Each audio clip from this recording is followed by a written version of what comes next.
Hello, and I'm here with Sarah, who I will let introduce herself. Hi, yes, I'm Sara Thompson, known on Twitter as Mustangs R. I made the combat wheelchair for 5th edition Dungeons & Dragons, a homebrew, and I also work for Untitled Games, and I've also worked for Paizo and other companies as well, like Mantic Games, so like talking about 2020 and how it's affected the industry. Yeah. How has that changed? Did that change anything for you when you were writing various things? Not so much for me. Like, I was kind of used to working from home as a disabled person anyway. I can't have what you would call quote unquote a normal job, like a perceived normal job.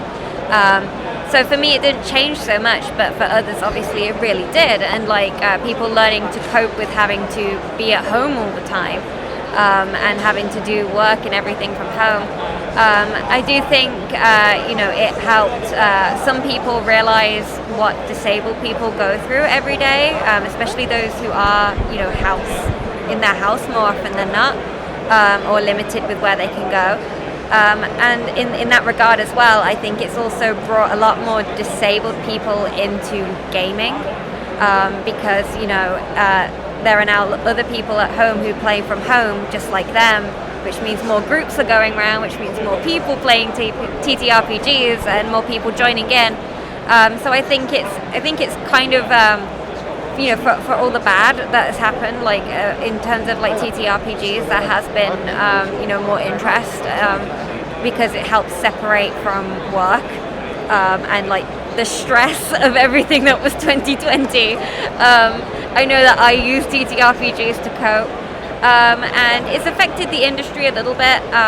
You can't really attend conventions. This is the first convention really for TTRPGs that's been back on, and even then networking is very limited because some people haven't turned up or aren't able to turn up. So we're kind of restricted with how much we can do. So the industry itself has also been affected, I think, but also at the same time, the industry has benefited from it because more people are at home, more people want to put time into a hobby outside of work, and TTRPGs is great because it's mostly accessible when it's online to a lot of people. Combat Wheelchair's currently in its second version? Yeah, it's in version 2.1 at the moment. We're jumping all the way to version 3 in August. There's a big overhaul. There's going to be a lot of there's basically I'm not going to say combat wheelchair subclass because a lot of the artwork depicts other characters with different disabilities. So I'm going to say different subclasses that involve disability for all of the classes in D&D, including Matt Mercer's Blood Hunter, which has been kind enough, to let me do. And then there's also a class I homebrewed called the Wafsa that has 4 subclasses within that. So there's a lot of variety to choose from. There are some new upgrades, some new tweaking to the rules because people asked about things like, how does full damage work when you're in the chair and things like that. So that's been taken into consideration. And there has also been short stories. There's going to be a section on how DMs and players alike can handle disability in their game and how to roleplay sensitively, and how to avoid certain pitfalls, especially because fantasy's not always had the best track record with disability. Same for sci-fi and horror. So just providing alternatives to that. And then there's just some really fun things, like the Wolfsbane wheelchair, which is for Barovia, and is designed to fight vampires and werewolves. And then you've got the Hellfire engine wheelchairs, which are for Baldur's Gate, so you can Mad Max Fury Road it in a wheelchair. So there's a lot of fun going on, and it's been great to write it, and I'm really excited for it. So with the different versions, did you know when you did version 1.0? Four times, that you were going to keep on expanding it, or has it been more of in response to people looking at their games? I kind of knew that I would update it because I was happy with the first release, but I wasn't like super content with how it turned out. And I knew that there were things that I'd left out, and I actively encouraged feedback and paid attention, especially from disabled people giving feedback, because obviously their opinion mattered the most to me. So I got feedback, and I'd be like, okay, take you back to the drawing board, not start again exactly, but work on things that needed fixing or things that needed changing. And then as that happened, I was like, ooh, what about this fun idea that I do, like with an upgrade or something? And then my friend was like, oh, what about subclass? And I was like, okay, one subclass, and then it suddenly turned into subclasses for all the subclasses, all the classes, and it's been really, really fun. Like, I actually really enjoy making anything to do with the combat wheelchair. It's a real passion project, and it's not so much about D&D for me as it is about like enabling disabled players, to really represent themselves and work with their disability like they do in real life through games. And seeing, especially here at the UK GE, getting to talk to people about it, who said that that it really means a lot to them as disabled people, that they can play someone who is like them because they've got something to relate to, is great. Like, just knowing that it's helped people really, really does mean a lot. So, Combat Wheelchair now has a miniature now, with the second wave dropping this summer. Out of interest, how did that come about, and how involved are you in it all? Yeah, so the first time I posted the wheelchair back in August of 2020, 2020, back in August of 2020, it was not long afterwards. Some of the response from the community was not great, and I was feeling a bit, oh great. Did you get your mug with one of your titles on it in the end? So at one stage you were joking about getting a mug with I have got a mug that says ableist tears on it, and that came from Nick's MC_etchings. They're great. They are so funny. They sent me that, and I couldn't stop laughing. They sent me that, but Strata reached out about a couple of days after I first posted the wheelchair, and they were like, hey, the community is not treating you right. We want to help normalize it. We think we can do that by making miniatures for you, and putting in effort to really like make detailed, right representation through miniatures. And then Wave 1 came out with four of them, and people, a lot of people were really excited about it because it was the first time that miniatures represented disabled people really in mainstream kind of D&D, stuff. And then Wave 2 came out, and then literally the other day Wave 3 came out. So we now have one for like every class, and it's really been a lot of work on listening to the community, because everyone wanted something from every class.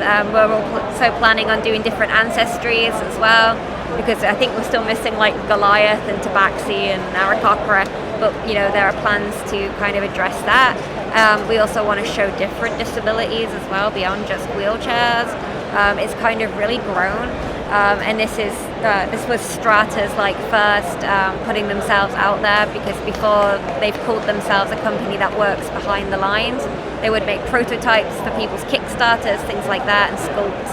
And then this is what they wanted to step forward with and really go forward with in terms of business. So that opened up the Dungeons and Diversity line, which is the whole combat wheelchair stuff. And 25% of the profits goes towards charity, goes to the EDS Support UK, and then the rest of it goes to literally just like funding into the process of making the miniatures and making sure people get paid. It's been like a real passion project, especially from Strata, and they send me SketchUps and mock-ups and ask me what my opinion is. They've also taken it upon themselves to when the Archer was being designed, they spoke to one of the Paralympians from Team GB and asked about how does the wheelchair work for that, and so we raised the seat so that the bow doesn't catch on the ground. Just small things like that, making sure that that these chairs are correct and do reflect wheelchair usage. So yeah, they've been great and are always willing to listen to feedback and people. So yeah, they're a great company to be working with. And you've also done some expansions for the Witcher RPG on top of what you do in your day job. Was that another passion project, or was that something that whilst you were working on something else it came up? It was a passion project. Last year I think I posted something to do with just Witcher prosthetics and a couple of mage prosthetics and how they would work. And as I got more confident writing for The Witcher, because obviously I was doing it professionally, I was like, okay, I can really go with this now. I think I know the rules well enough that I can really go with it. And then Medicine on the Path happened, and it kind of expanded from prosthetics to wheelchairs to acromegaly, gigantism, and all the way to things like allergies, severe allergies, and talking about chronic pain and chronic fatigue. And autoimmune diseases and stuff like that. And even now that's a version 1.0, and I do intend on returning to it and adding more things. The community's been great in giving feedback on it and being like, oh, you could include this disability, or change this rule, or even if it's just something as, hey, you spelled something wrong on page, it's all useful. And it's great to hear back from them. And the Witcher community has been just great, genuinely so positive, so welcoming. I didn't expect anything less from our Talsorian Games as clients.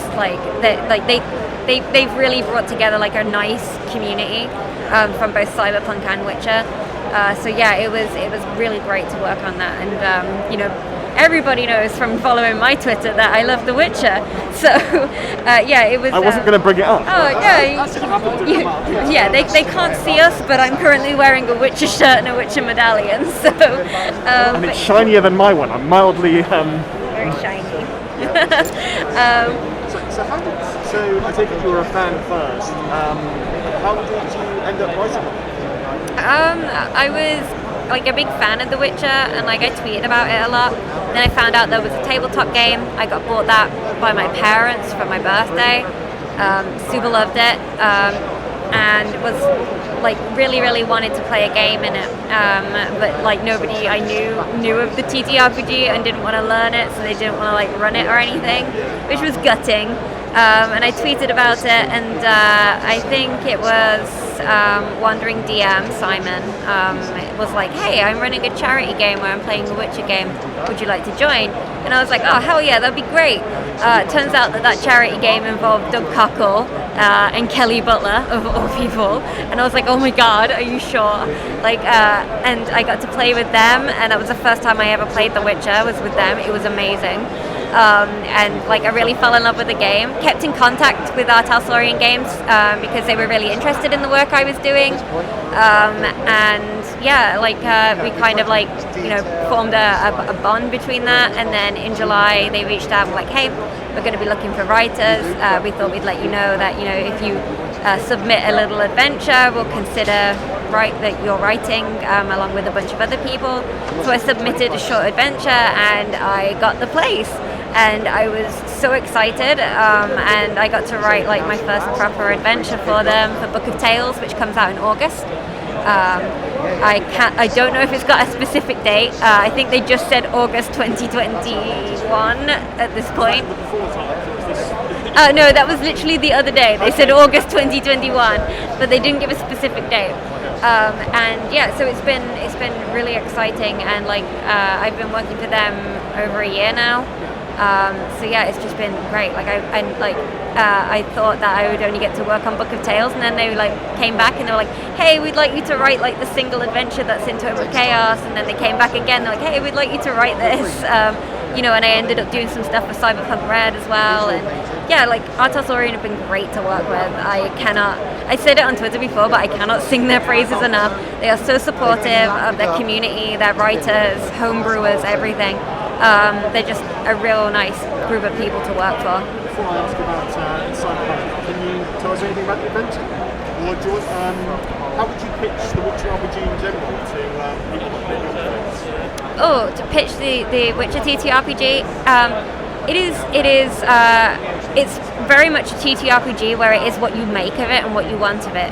Yes, there are crunchy rules and it can seem very daunting at first, but you actually realize you can be as light on the rules as you want, and kind of go off the rails and like just use the bits and pieces that you really like. It's so flexible. Like you can play around with the canon, so like you can match events as it happened in your own video game that you played through. You can just do the books if you want to. You could play it through the TV show universe instead. Like it's completely limitless. And the fact that there is brand new content coming out with all the refined rules, now is the best time, like more than ever, to get into the Witcher TTRPG. Like it's really coming into its own, and like from having worked on it, like I'm not even being biased with how much I love The Witcher. It is such a good TTRPG. With how clean Cyberpunk Red was and how like well received that was, The Witcher is, I guarantee, it's going to be just as well received. The rules are so refined. The artwork is spectacular. There are adventures in there, not just my own, but they are amazing adventures, and I'm so excited to get to read and play them with my friends. And for people who are like on the fence and are like, oh, but there's not much content and I don't know what to do. Like I said, August, Book of Tales comes out. It's a bunch of short stories that you can play through with your friends, and you can even compile them all together as a campaign and do an overarching story. It works really well that way. So I really highly recommend it. And you mentioned that you've also done work on Cyberpunk Red. Can you tell us anything about that, or is it all white? No, it's actually already out on the Cyberpunk PDF. It got updated into it. Is the Cyber Chairs from Rocklin Augments. So one has like the spider legs for a cyber chair, and the other is an actual wheelchair, which was we made it a design and incorporated it into a murderable team that exists within the universe. So like they have a murderable team now representing the city, and yeah, it's really great, and I was extremely flattered when I realized that when they were making artwork of a character to be in the wheelchair, they used my likeness, which is bizarre because I'm a canon character in Cyberpunk now, which is my character's name is Nyx Phosphate because I went on to play her in a TTRPG stream, which was called Out on a Limb, which was by Sirenscape. And I showcased the cyber chair there, and it was a lot of fun. Just everything about Cyberpunk Red is really fun as well. Like it's just another good solid system. Highly recommend it for people. Is there much overlap between that and The Witcher? Initially no, but then The Witcher and Cyberpunk Red, they both now run on the same system. So the rules are very interchangeable. You can kind of mimic certain rules from one game into the other, and it means that if you play a lot of Cyberpunk, you can just easily slide into The Witcher or vice versa. So yeah, it's pretty easy. D10s and D6s, and that's kind of all you need. In fact, you just need one D10 and 4 D6s at most, and you kind of just go with it. It's a really fun game. Both of them are. Highly recommend them.